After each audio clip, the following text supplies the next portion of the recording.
Hello guys, കക്കയിറച്ചി ഇഷ്ടമില്ലാത്തവരുണ്ടോ? ഉണ്ടെങ്കിലൊന്ന് കമൻറ്റ് ചെയ്തേക്കണേ. എനിക്ക് നല്ല ഇഷ്ടമുള്ളൊരു വിഭവമാണ് കക്ക. പക്ഷേ കഴിച്ച 8ൻ്റെ പണി കിട്ടും. പണി കിട്ടുമെന്ന് അറിയാവുന്നതുകൊണ്ട് തന്നെ കക്ക നന്നായിട്ട് വൃത്തിയാക്കും. എന്നാലും പണി കിട്ടും. ഒന്നെങ്കിൽ ഛർദിൽ അല്ലെങ്കിൽ വയറിളക്കം. ഇത് രണ്ടിലേതെങ്കിലും ഒന്ന് നിർബന്ധ. അങ്ങനെയൊക്കെ ആണെങ്കിലും ഇതിനെ അങ്ങനെ കൈവിട്ട് കളയാൻ പറ്റുമോ? എവിടെ കണ്ടാലും വാങ്ങുകയും ചെയ്യും, കഴിക്കുകയും ചെയ്യും. അങ്ങനെ എന്നെ പോലെയുള്ളവർക്ക് പണി കിട്ടാതിരിക്കാനുള്ള ഒരു അടിപൊളി ഐറ്റമാണ് കേട്ടോ ഇന്ന് നമ്മൾ ഉണ്ടാക്കാൻ പോകുന്നത്. കാര്യം ഞാൻ ഉണ്ടാക്കി സക്സസ്ഫുൾ ആയതുകൊണ്ടാണ് ഈ പറയുന്നത്. അപ്പോൾ ഇന്ന് നമ്മൾ ഉണ്ടാക്കാൻ പോകുന്നത് കക്ക അച്ചാറാണേ.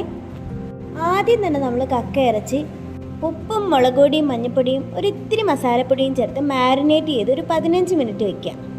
അതിനുശേഷം നല്ലെണ്ണയിലേക്ക് ഇതുപോലെ ആ കക്ക ഇറച്ചി അങ്ങോട്ട് എടുത്തിട്ട് അത്യാവശ്യം നന്നായിട്ട് മൂപ്പിച്ച് ഇങ്ങോട്ട് എടുക്കുക. നമ്മളിതാ മൂപ്പിച്ച് വന്നപ്പം ആ എണ്ണയെല്ലാം കൂടെ പതഞ്ഞ് കയറി വന്നു. ഇത് എൻ്റെ കുഴപ്പമാണോ ഇനി കക്കയുടെ കുഴപ്പമാണോ എന്നൊന്നും അറിയാൻ വയ്യ. അങ്ങനെ എന്തായാലും സംഭവം നമ്മൾ മൂപ്പിച്ചെടുത്തിട്ടുണ്ട്. അതേ എണ്ണയിലേക്ക് തന്നെ 3-4 വറ്റൽമുളക് ഇട്ട് അങ്ങോട്ട് മൂപ്പിക്കുക. അതിനുശേഷം കുറച്ച് വെളുത്തുള്ളിയും ചെറുതായിട്ടരിഞ്ഞ ഇഞ്ചിയും പച്ചമുളകും കറിവേപ്പിലയും എല്ലാം കൂടി ഇട്ട് നന്നായിട്ട് മൂപ്പിച്ചങ്ങോട്ട് എടുക്കുക.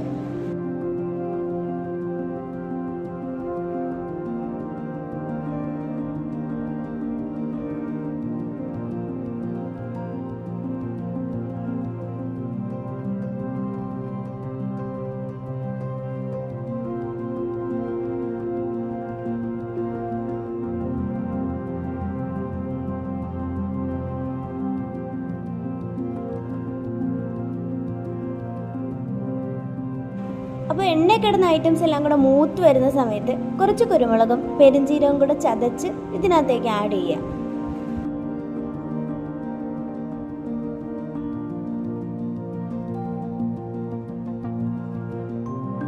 അതെത്രയും നന്നായിട്ട് മൂത്തുന്ന് നമുക്ക് തോന്നിക്കഴിഞ്ഞാൽ അപ്പം തന്നെ കുറച്ച് മുളക് പൊടി, കുറച്ച് മഞ്ഞൾപ്പൊടി, കുറച്ച് ഉലുവാപ്പൊടി, പിന്നെ അച്ചാറല്ലേ കായമില്ലാതെ എന്ത് കാര്യം, കുറച്ച് കായപ്പൊടിയും കൂടെ ഇട്ട് നന്നായിട്ട് അങ്ങോട്ട് ഇളക്കുക. ഇളക്കുമ്പോൾ ഓർക്കാനുള്ളത് മൂത്ത് പോവാതിരിക്കാൻ നോക്കുക.